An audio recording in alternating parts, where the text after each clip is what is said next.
Assalamualaikum warahmatullahi wabarakatuh. Bismillahirrahmanirrahim. Tabarakalladzi nazzala al-furqana ala 'abdihi liyakuna lil 'alamin nadhira. Allahumma shalli wa sallim ala sayyidina Maulana Muhammad wa ala alihi wa sahbihi asma'in. Nama ba'du. Semua pengurus PBNU yang saya hormati, semua habaib, semua ulama yang saya hormati, wabil khusus Kiai Haji Abdul Manan, Ketua Lembaga Dakwah PBNU, yang meskipun mondoknya hanya 3 bulan ini sebetulnya problem, sehingga saya kesini ini sebetulnya tidak pernah merasa ibadah. Ini bukan dakwah, ini show dakwah. Jadi yang namanya dakwah itu ya orang-orang di kampung nggak bisa ngaji, diajarin ngaji. Seperti saya di Jogja, di Rembang. Kalau ini show dakwah. Dan ini ada agak kesalahan karena mondoknya hanya 3 bulan. Jadi nggak bisa bedakan mana dakwah, mana show dakwah. Ini jelas show itu. Mungkin yang benar-benar dakwah yang sekarang sedang bikin masjid di pedalaman Kalimantan, pedalaman Sulawesi, atau saudara-saudara kita yang di Korea. Saya kemarin di Korea itu dakwah betul. Kalau ini agak-agak tontonan. Ya tapi masih bagus lah melihat wajahnya Habib ulama itu ibadah. Tapi begini ya, yang jelas saya berharap sekali, saya diundang sekali ini saja, jangan diulang. Karena mencintai ulama itu baik, tapi ngatur ulama itu dosa. Ini jadi ini harus dicatat. Jadi Imam Malik itu kalau diundang tuh marah, meskipun yang undang itu seorang raja zaman itu, Harun ar-Rasyid. Beliau minta supaya Imam Malik baca Muwatta di istana untuk anak-anaknya. Padahal seorang presiden mau ngajari anak-anaknya. Imam Malik marah, masyhur gitu. Al ilmu yu'ta la ya'ti. Ilmu disowani, ora kok ilmu yang sowan. Di mana-mana timba itu ke sumur apa sumur yang ketimba? Timba ke sumur. Ini agak kecelakaan. Pakai air pam. Air pam katanya. Ini banyak hal. Sehingga saya kata orang banyak itu di SK-kan PBNU, tapi itu tidak pernah saya pikir. Karena saya melakukan kebaikan itu sebelum dapat SK. Saya ngajar sebelum dapat SK, saya dakwah di mana-mana sebelum dapat apa? SK. SK saya langsung minallahi ta'ala, dari Allah Ta'ala. Jadi kalau PBNU niatnya ikrar bahwa orang yang sudah manfaat diangkat, itu saya terima. Tapi kalau merasa ngangkat saya, tak lawan di pengadilan ini. Karena saya sudah jadi kiai sebelum diangkat PBNU. Ya ini saksikan ya para muhibin saya. Jadi kalau SK itu ikrar, ngakui kalau Gus Bak manfaat, saya terima. Kan hanya ikrar saja, Pak. Tapi kalau merasa ngangkat dari bawah ke atas, itu tak lawan sampai apa? Pengadilan, sampai di akhirat. Tersangkanya ya yang sedang jabat sekarang. Tapi saya yakin enggak, Kiai Miftahul Ahyar itu orang alim karena alumni Sidogiri dan menantunya Syekh Duki. Di antara gurunya itu pernah mbah mertua saya, karena istri saya orang Sidogiri. Beliau juga besanan sama keluarga Lasem, saya ini Dzurriyyah Lasem. Pak Said Akil juga orang alim, mbah-mbahnya juga orang alim. Baru kemarin nyocokkan nasab sama saya. Buyut-buyutnya beliau itu adik buyut saya, pernah cocokkan sama saya. Gus, saya sama saya tua mana? Tua saya, buyut kamu adik buyut saya, kata saya gitu. Tapi saya tetap hormat sama beliau karena ya pernah sepuh umurnya setidaknya. Jadi saya ulang lagi, ngaji seperti ini itu sebetulnya lebih ke show, pertunjukan. Supaya pertunjukan ini tidak dosa, saya isi ngaji betulan. Tapi jangan diulang. Karena biasa ngaji rutin. Saya di Jogja tafsir Jalalain sudah juz 23. Pernah khatam hikam. Sekarang Nashahul Ibad separuh. Saya ngaji di Sidogiri Itkon, di Sarang Balaghatul Quran, di Hajen Lubul Usul, tapi sarahnya yang Thariqatul Usul, sarahnya Basahal Mahfud. Jadi baru di sini ngaji bersaing sama orang yang mondok berapa? 3 bulan. Ini masalah. Masalah. Gak boleh mondok itu harus buat tulis zaman. Tapi ya tidak apa-apa, mungkin laju ini ya. Jadi kalau mondok cepat itu kemungkinannya apa? Laju ini. Begini, tapi saya tertarik apa yang dikatakan Kiai Haji Abdul Manan tadi menyangkut kalimat tauhid. Saya ngaji di mana-mana bilang, kalau ngaji itu yang tahqiq itu detail. Detail itu bahasa Arabnya tahqiq. Jadi kita misalnya berpikir secara jernih, orang yang kafir 70 tahun itu pasti menjadi muslim karena melafadzkan la ilaha illallah. Dan itu bi ijma'il ulama. Semua ulama mengatakan demikian. Saya ulang lagi, itu bi ijma'il ulama. Karena mansus di Quran ada ayat kulil ladzina kafaru iyantahu yughfar lahum ma qad salam.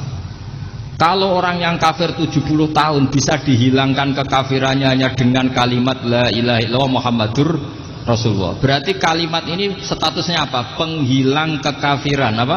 Penghilang kekafiran. Lalu ada kelompok yang mengatakan gara-gara kalimat la ilaha illallah dan pegang patok nisan itu orang menjadi kafir. Ini kan jadi paradok. Lafaz yang kita statuskan sebagai penghilang kekafiran dengan lafaz yang sama orang menjadi kafir. Itu nggak ketemu nalar. Mbok nalar paling apapun tetap nggak ketemu. Kecuali tadi ya dalilnya pokok yang ngotot tadi. Itu memang kacau itu. Tapi alhamdulillah mereka insya Allah ya sadar. Kamu jangan bayangkan mereka tidak sadar terus, berarti kamu doanya jelek. Bisa saja mereka sudah ingin sadar, berhubung di gojlok ini terus gak jadi sadar. Jadi jangan-jangan salah kita karena sering gojlok sehingga yang mau sadar jadi tidak apa? Tidak sadar. Saya tadi jam 10 sampai setengah 2 masih ngajar di pondok saya. Saya ngajar tafsir masih di Rembang sana saya. Terus saya ke Semarang, Delala Muyassar. Ya mungkin agak-agak keramat, jadi tetap jam 3:04 saya bisa ketemu Habib Umar Hafid. Saya beberapa menit ya diskusi tentang manhaj beliau. Dan kebetulan saya sering belajar kitab beliau sama alumni-alumni Darul Mustafa. Meskipun saya tidak pernah ke sana, tapi saya tahu betul mazhab beliau. Karena al-arwah junudun apa? Mujannada. Begini, saya sering dingetikani Mbah Mun, politik tidak jelas itu bagian dari kejelasan. Ini yang perlu dicatat. Jadi politik tidak jelas itu bagian dari apa? Kejelasan. Misalnya begini, siapa yang mengira Khalid bin Walid yang sangat musuhi Rasulullah, dia panglima orang kafir ketika mengalahkan Rasulullah di perang Uhud, akhirnya Khalid bin Walid masuk apa? Islam. Begitu juga Wahsy, qatilu ahabbin nasi ila Rasulillah, pembunuh Said Hamzah, akhirnya juga masuk Islam. Begitu juga Abu Sufyan, dia pemimpin besar kafir Mekah ketika perang Badar, ketika perang Khandaq, akhirnya juga Islam dan menjadi mertua Rasulullah Shallallahu Alaihi Wasallam. Dari fakta ini kemudian banyak ulama alim yang ngambil sikap itu ya cara Jawa itu anggang-anggang. Anggang-anggang itu gak tegas, tapi gak tegas dari rumusan ilmu yang detail. Saya ulang lagi, gak tegas tapi dari rumusan ilmu yang apa? Detail. Bisa saja orang yang sekarang kafir suatu saat mukmin atau muslim. Bisa saja yang sekarang sedang fasik suatu saat soleh. Bisa saja yang mondok 3 bulan rois BB NU. Sementara yang mondok lama kadang KRT. Tapi itu hanya hukum duniawi. Saya yakin yang KRT ini PBNU di akhirat. Karena mondoknya lebih apa? Lama. Itu tak jamin. Saya juga berencana memimpin NU di akhirat saja, bukan di dunia. Makanya saya mohon SK itu berakhir muktamar mendatang. Karena saya sudah kiai sebelum diangkat. Makanya saya ulang-ulang, kalau pengangkatan itu niatnya ikrar, saya terima. Tapi kalau niatnya ngangkat, tak gugat di pengadilan. Ini tidak guyon, ini betulan itu.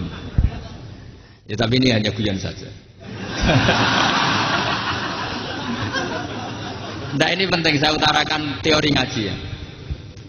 Ini saya bacakan naskah asli Sayyid Umar Hafid supaya Anda dapat barokah beliau.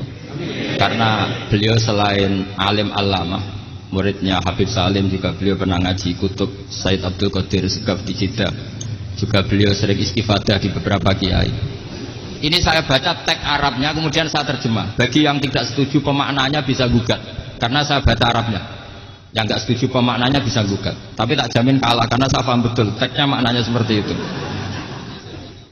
Logikanya tadi ya, Ketika Rasulullah ngambil sikap tegas kepada Qatilu Hamzah yaitu Wahsy, dan ketika Rasulullah ngambil sikap tegas pada orang-orang yang mengalahkan beliau di perang Uhud, kaifa yuflihu qaumun fa'alu bi anbiya'ihim hakadha, bagaimana mereka jadi orang benar atau orang yang dapat kebahagiaan kalau mereka perlakuannya seperti Nabi seperti ini, yaitu Nabi sujawatuh masyhur waktu sirat rubah, tuh Nabi itu wajahnya terluka, gigi serinya tanggal. Orang-orang seperti ini tuh gak akan bejo kalau orang Jawa, gak akan falah. Tapi apa yang terjadi? Allah menurunkan ayat laisa laka minal amri syai'un aw yatuba 'alaihim aw yu'adzibahum. Muhammad itu bukan wilayah kamu ngecap orang, menstigmasi orang itu tidak wilayah kamu. Saya bisa saja mengampuni mereka atau menyiksa saya itu atau menyiksa mereka itu wilayah saya, kata Allah. Saya bisa saja mengampuni mereka atau menyiksa mereka itu wilayah saya. Sehingga akhirnya apa? Rasulullah tidak ngambil sikap yang mungkin orang lain mengatakan itu tidak tegas. Tapi itu kearifan. Betul, akhirnya Wahsy malah masuk Islam. Khalid bin Walid panglimanya juga masuk Islam. Dan beberapa orang kafir juga masuk Islam, termasuk mimpinihim, ketuanya yaitu Abu Sufyan.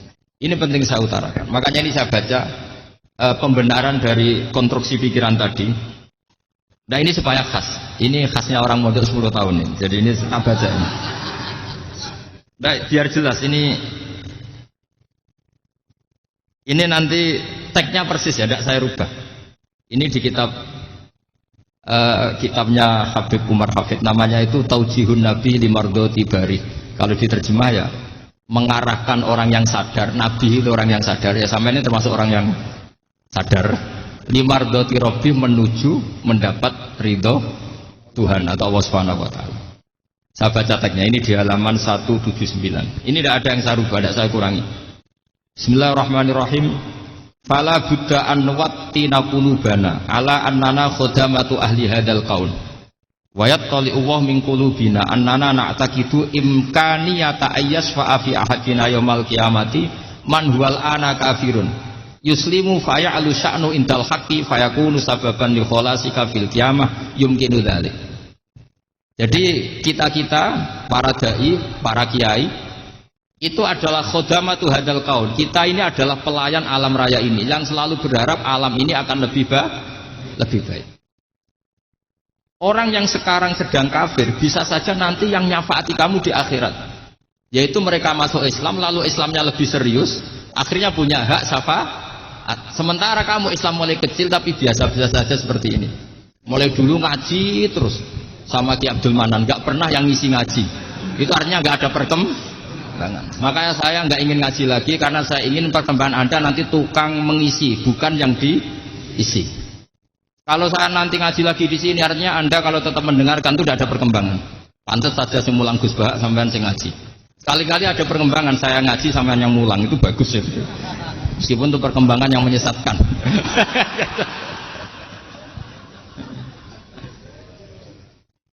Ini penting saya utarakan. Ini dawuhnya Said Umar ya.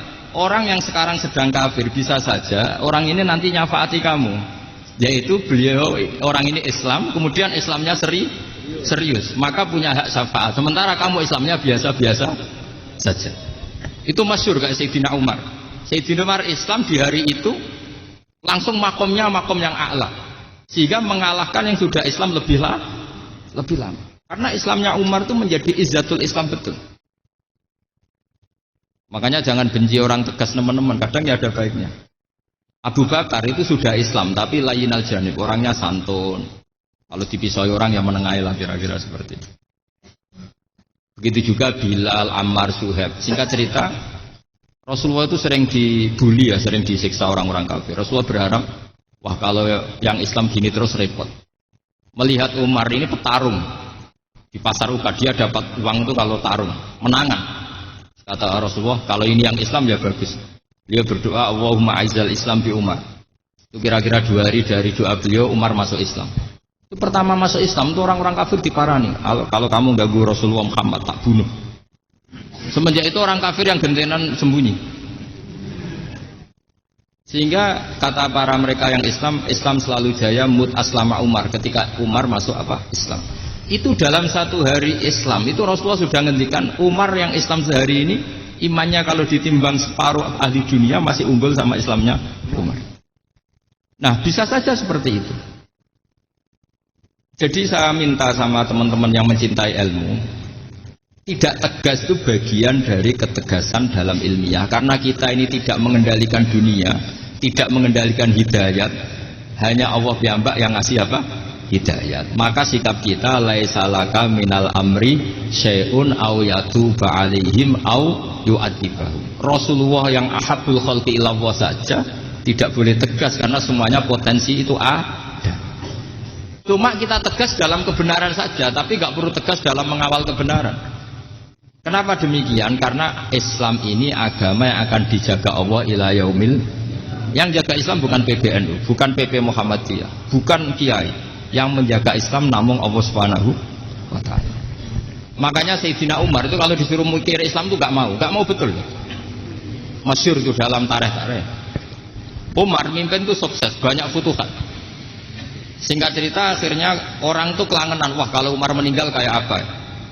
Sehingga Abdullah bin Umar setiap jalan-jalan tuh dibully. Kalau sekarang dibully, ya Abdullah bin Umar bapak kamu itu gimana, sudah sepuh mau meninggal kok tidak suksesi. Kalau saja ada orang penggembala kemudian meninggalkan kambingnya di hutan, kamu anggap orang yang mudoyi enggak, menyanyiakan kambing itu enggak? Ya iya kata Abdullah bin Umar. Apalagi amru hadil umat ini mau ditinggal gelanggang, nanti suatu saat Umar meninggal. Mbok ya suksesi supaya jelas.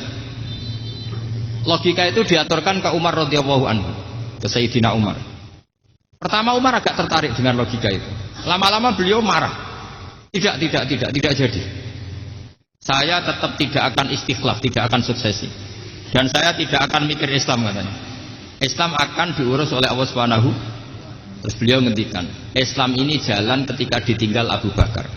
Bahkan ketika ditinggal ahabbul khalqi ilallah akramul khalqi indallah, yaitu Rasulullah Muhammad sallallahu alaihi wasallam. Coba Islam dulu dipimpin Abdul Qadir ketua wali, dipimpin Wali Songo, dipimpin orang top. Sekarang dipimpin mondok 3 bulan jalan. Karena Islam yang ngatur Allah Subhanahu wa taala. Jadi ini penting. Yo coba ustaz tuh banyak yang nggak bisa ngaji loh. Tapi ya laku ya nggak masalah. Loh saya kemarin di Korea seminggu. Itu TKI jadi khotib, ada yang jadi mufti, ada yang jadi suriah. Itu ada yang di sana jadi suriah, pulang ke kampung angon kambing lagi. Loh itu teman saya kenal. Iya suriah Korea tapi. Artinya gini, bahkan masjid semua yang di Korea itu didirikan oleh TKI dan TKW. Mereka digerakkan Allah untuk mikir agama, karena agama ini milik Allah. TKI saja mikir. Makanya ini penting, yo dakwah tapi tauhidnya sing kenceng, jangan dakwah kenceng tauhidnya kendor. Itu bahaya betul. Saya ulang lagi ya, ini dawuh Habib Umar. Jadi kata beliau, fala budda an wattina qulubana. Kita harus yakin seyakin-yakinnya bahwa semua kemungkinan itu mungkin. Makanya masyhur dalam tarikh ketika kafir Quraisy mau disiksa oleh para malaikat karena mereka sering menyakiti Nabi, kata Nabi gimana? Jangan. Saya berharap kalau bapaknya tidak mukmin, suatu saat anaknya mukmin. Masyhur dalam tarikh. Musuh Nabi besar siapa? Walid bin Mughirah. Punya anak Khalid bin Walid. Abu Lahab punya anak Darrah, itu mukminah yang baik. Abu Jahal punya anak Ikrimah, itu mukmin yang baik. Di Indonesia lebih hebat lagi. Bapaknya reso maca Quran, anaknya hafid. Bapaknya Utun Ratamat SD, anaknya jadi dekan. Di Indonesia banyak orang nggak siapa-siapa, anaknya jadi presiden, anaknya jadi menteri. Artinya jangan karena bapaknya kafir kamu nganggep anak turunnya pasti selalu kafir. Teori itu sudah salah zaman Rasulullah. Yaitu Walid akhirnya punya anak Khalid, Abu Lahab punya anak Darrah. Terus siapa? Abu Jahal punya anak siapa? Ini penting saya utarakan karena dakwah kalau terlalu semangat, nanti kalau menghilangkan tauhid bahaya. Tetap innal huda. Uni Soviet kayak apa? Mengkooptasi negara-negara sekelilingnya sampai jadi Zuni. Tapi apa yang terjadi? Uni Soviet yang runtuh, persemakmurannya semua rata-rata jadi negara apa? Islam, kayak Uzbek, kayak Ceknya, kayak apa-apa. Karena agama ini diurus Allah. Sehingga kalau tapi kamu ngitmai agama nggak apa-apa. Makanya istilahnya Habib Umar khodamah itu pelayan, nggak apa-apa. Kita ngitmai agama itu nggak apa-apa. Dengan ngitmai terus mikir nggak apa-apa. Tapi jangan mikir yang merasa kalau kita mati wah nanti agama ini kukut karena saya mati. Kamu itu siapa? Agama Islam ini tidak pernah dipasrahkan kamu.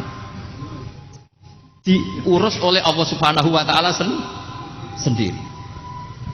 Sehingga ketika Wali Songo meninggal, agama ini tambah kuat sampai sekarang. Kecil saya itu kalau pengajian susahnya bukan main, harus izin sana sini. Sekarang setiap pengajian polseknya datang, polresnya datang. Nggak ada intel, nggak ada apa. Padahal kiai dulu sama kiai sekarang itu kira-kira alim mana? Alim kiai dulu.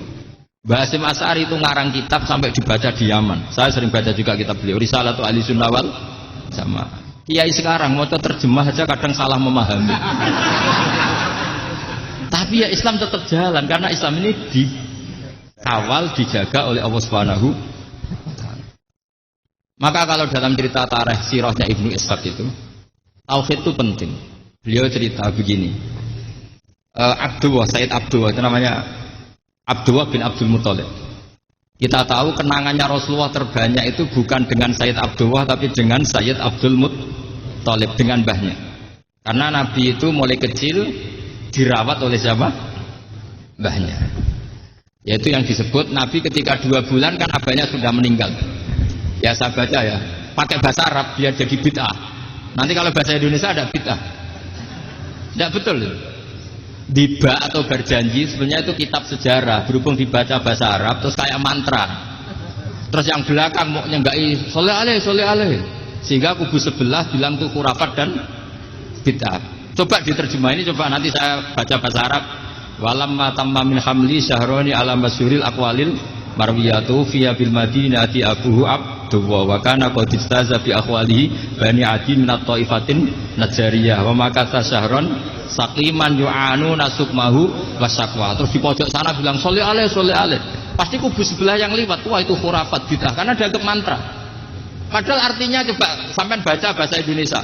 Ketika hamil Rasulullah umur 2 bulan, abahnya meninggal di kota Abwa.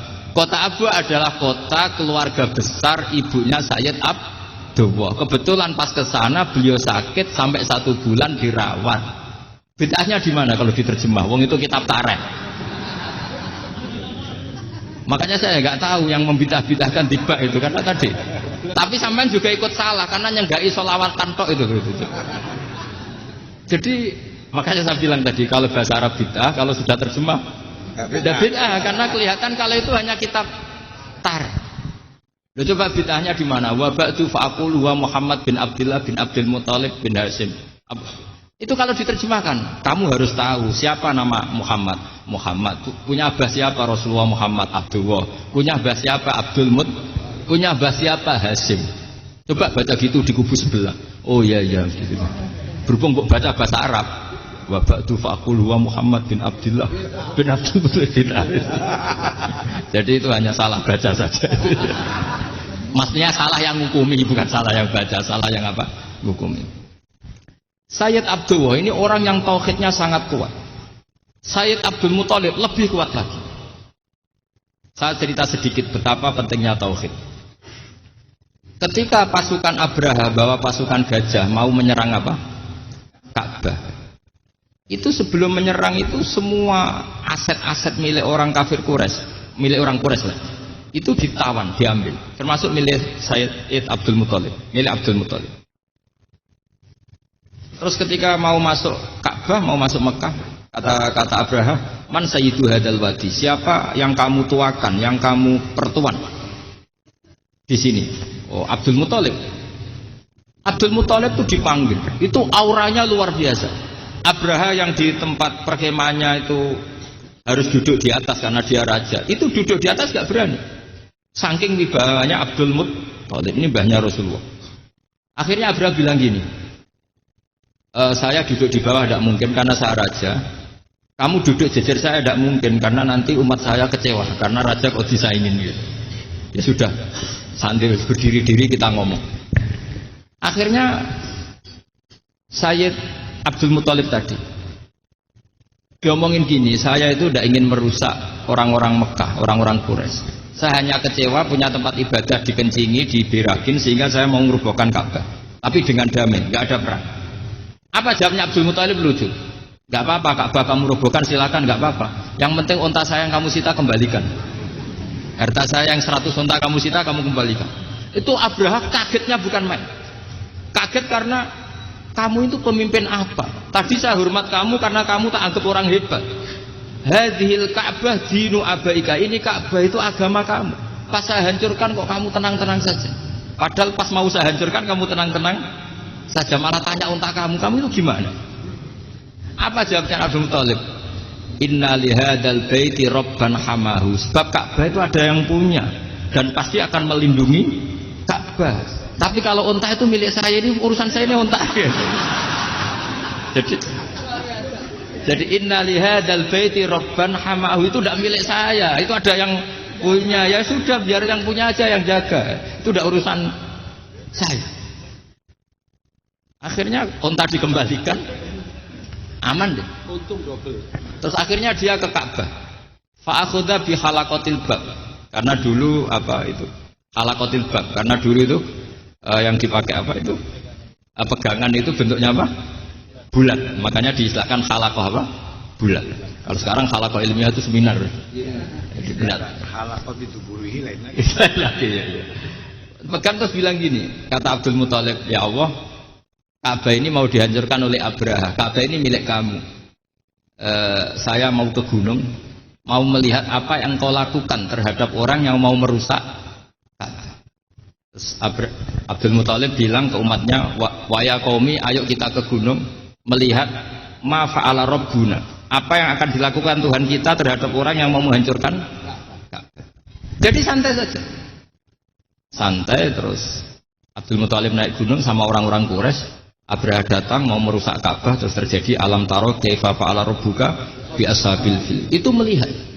Dan betul Ka'bah dijaga Allah. Islam juga gitu. Ketika Islam dikooptasi Uni Soviet, semua ulama, semua wali perasaannya hanya nunggu kehancuran Uni Soviet karena pasti agama ini dijaga Allah.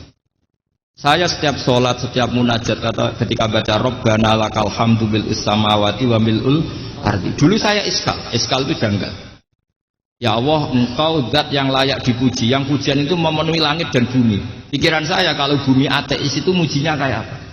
Tapi Masya Allah ketika saya datang di Korea, bumi ateis, ternyata di sana banyak masjid, banyak tasbih, bahkan ada sakduna di sana.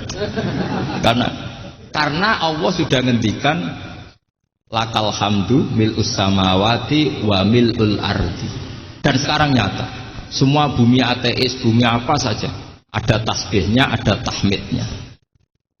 Makanya sadaqallahul adzim ketika ngendikan sanurihim ayatina fil afaq walladzi arsala rasulahu bil huda dinil haqqi liyuzhirahu 'ala dini kulli. Makanya saya mohon sekali bahwa agama ini harus kamu khidmah. Tapi enggak boleh kamu pikir. Atau dibaliklah, khidmah maka memikir.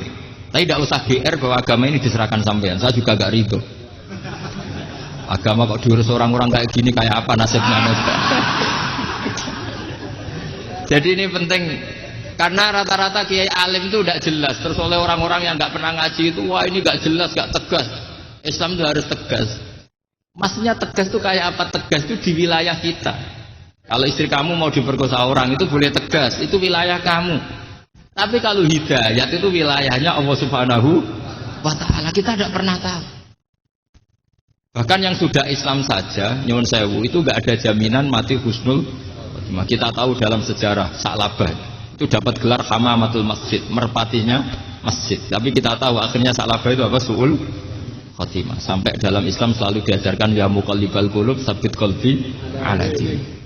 Jadi kalau kita sendiri saja masih ingin selalu husnul khotimah, agak ada ruang untuk mudah menvonis orang lain. Makanya saya salut sekali ketika Habib Umar menulis kita semua ini mengkhidmati hadal kaun. Dan selalu berharap bisa saja suatu saat orang yang sedang kafir bisa saja suatu saat muslim. Nah soal kalau yang sama yang harbi menyerang kita ya tarung. Kalau artinya kalau yang merangi kita ya kita wajib perang. Kalau enggak ya habis kita. Seperti kita lakukan ketika diserang Belanda. Tapi ketika mereka musta'man, dhimmi, mu'ahad, orang-orang kafir yang mau berdamai dengan kita, ya kita damai. Sebagaimana yang dilakukan Rasulullah SAW ketika berdamai dengan kafir Quraisy yang dipimpin Suhail bin Amr. Masyhur itu dalam tarikh. Singkat cerita kan Sayyidina Ali ini pernah konflik sama orang Khawarij. Kata Sayyidina Ali, ya sudahlah, namanya kita musuhan, kita tidak usah ketemu, pakai mediator, kata Sayyidina Ali. Kata orang Khawarij, ini apa-apaan kok butuh mediator? Nggak ada Qur'annya, nggak ada hadisnya. Kira-kira kalau Pak Sayyidina Ali orang Jawa, nggak ada apa tidak tahu. Walhasil Sayyidina Ali akhirnya baca ayat, wa in khiftum shiqaqa bainihima fab'atsu hakaman min ahli wa hakaman min ahliya. Jika suami istri tengah konflik, maka yang keluarga suami kirim mediator, yang keluarga perempuan juga kirim. Terus kata Sayyidina Ali, wa amru ummati Muhammad a'dhamu min amri rajulin wa imra'atin. Kalau suami istri saja ketika konflik butuh mediator, apalagi ini kelompok besar pasti lebih butuh mediator. Akhirnya lalu mediatornya siapa? Kata Sayyidina Ali, ya siapa saja yang penting baik. Ditunjuk seseorang, diprotes sama orang Khawarij, ini orang nggak kredibel. Oh, terus Sayyidina Ali marah-marah. Rasulullah itu pernah berdamai dengan orang, bahkan orang itu kafir, yaitu Sulhul Hudaybiyah. Nabi itu berdamai dengan orang yang bernama Suhail bin Amr ketika itu kafir. Makanya ini menunjukkan bahwa musolahah ma'al kufar itu boleh demi kelangsungan bernegara, berbangsa. Kamu tidak usah meragukan reputasi NU. Ketika dulu kafirnya kafir harbi zaman Belanda, ya Mbah Hasim fatwa apa? Jihad. Jadi jangan kira tidak tegas. Kita tegas sekali. Justru kita yang punya masa lalu tegas. Tapi kepada siapa dan dalam konteks apa? Paham ya? Terus ini penting sekali untuk dijernihkan. Ini saya baca berikutnya nanti.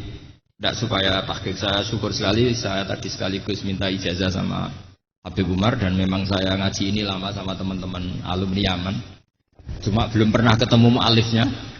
Tadi saya ketemu minta ijazah itu dan beliau senang sekali, bahkan sempat bikin tulisan di kitab saya ini.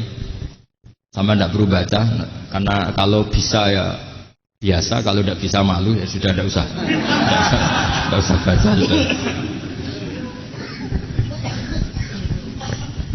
Terus ini kata beliau, ini masih saya teruskan. Nahnu min hadhil intilaqah naktasibu thabatana wa quwwata yaqinina. Wa illa fa fil ardi mu'aridun wa muntaqidun wa mukhalifun min akhyarin wa asrarin, sholihin wa fasikin, muslimin wa kuffar. Kalau kamu punya satu metode ilmiah, metode dakwah, kamu harus siap karena pasti ada yang menentang. Yang menentang itu ya mulai orang soleh, tidak soleh, orang macam-macam. Jadi kalau sudah punya manhaj, memang dari awal harus siap apa? Ditentang. Jadi misalnya PBNU punya kebijakan apa, ya sudah siap saja dibully. Itu pasti itu, karena nggak ada manusia semua suka, semua benci. Kata beliau, anta in kunta fi syakkin min hadzal maslak wal manhaj fattabi man syi'ta wasaha angka ghaniyah wa in kunta ala yaqinin annahu al-huda wa mirasun nubuwah wa annahu haqiqatu tarjamatil ahdi ma'rab fala tata'atsar min kalami ahadin yakunu mangkana. Jadi intinya kita mengawal Islam secara rahmatan lil alamin itu justru kita berharap menjadi simpatik dan menjadikan mereka menjadi napa Islam. Jangan ketika simpatik dianggap gak tegas. Saya masih ingat betul dawuh Mbah Mun, hak sekseni, kata beliau. Saya masih ingat kalimatnya sekseni. Aku ra tegas itu berdasar ayat laisa laka minal amri syai'un aw yatuba alaihim aw yu'adzibahum. Karena potensi sosial itu bisa rubah.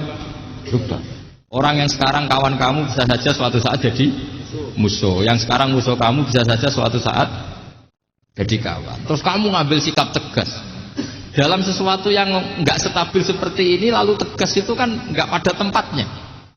Makanya yang seperti ini kata Allah pakai asa. Asa itu menawa-menawa. Asa Allahu ayyaj'ala bainakum wa bainal ladzina 'ataitum minhum mawaddah. Bisa saja orang yang sekarang musuhan dengan kamu suatu saat dijadikan mawaddah. Kamu udah mawaddah itu saling mengasihi. Kamu udah usah tanya, wallahu qadir, kata Allah, karena Allah mampu. Jadi dalam hukum-hukum sosial Allah seringnya bilang apa? asa. Sale wasa antakrahu syai'a wa huwa khairul lakum wa asa antuhibbu syai'a wa huwa syarrul lakum. Karena masalah sosial ini semuanya asa, yang pernah tahu siapa? Bisa saja sekarang saya Rois Suriah, nanti SK-nya nggak turun lagi, tapi saya tidak apa-apa. Bisa saja nanti santri 10 tahun dipimpin 3 bulan nggak apa-apa, bolak-balik nggak apa-apa, saya tidak akan kecewa karena masya Allahu kana wa malam biasa lam yakun. Assalamualaikum.